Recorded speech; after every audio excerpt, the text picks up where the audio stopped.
یہ کتاب ہے حضرت حکیم الامت مولانا اشرف علی صاحب تھانوی قدس اللہ تعالیٰ سرہ کی، شریعت اور طریقت۔ شریعت کیا ہے اور طریقت کیا ہے، اس کا بیان ہے اس میں۔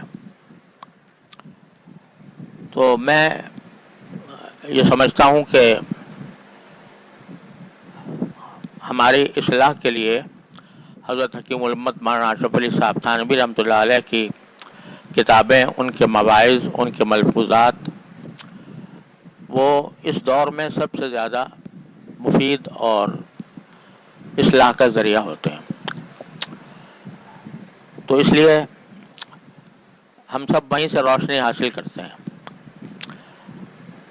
لیکن تھوڑی سی دشواری یہ ہو گئی ہے کہ حضرت والا کی جو کتابیں ہیں یا مواعظ اور ملفوظات ہیں، وہ اس کے زمانے میں لوگ ماشاءاللہ اچھی طرح سمجھ جاتے تھے۔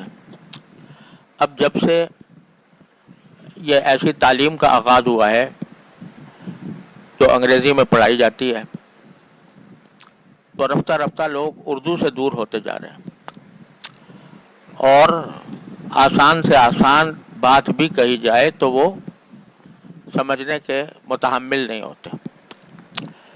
نتیجہ یہ ہے کہ ہمارے بزرگوں کی جو کتابیں ہیں، ان کا جو ورثہ ہے، اس کو صحیح سمجھنے سے محروم ہو جاتے ہیں، اور یہ بڑے افسوسناک صورتحال ہے۔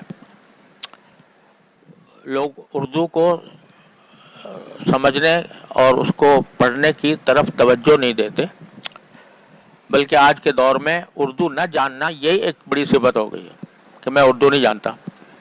مطلب یہ کہ فخر کے ساتھ یہ کہا جاتا ہے کہ میں اردو نہیں جانتا، اس لیے کہ میں نے انگلش میڈیم میں پڑھا ہے، لہذا یہ میرے لیے ایک مایہ افتخار ہے کہ میں اردو نہیں جانتا۔ کسی بھی دنیا کی زندہ قوم میں ایسی مثال نہیں ملتی کہ اپنی مادری زبان کو اتنا اس نے ذلیل کیا ہو جتنا ہمارے معاشرے میں ہو رہا ہے۔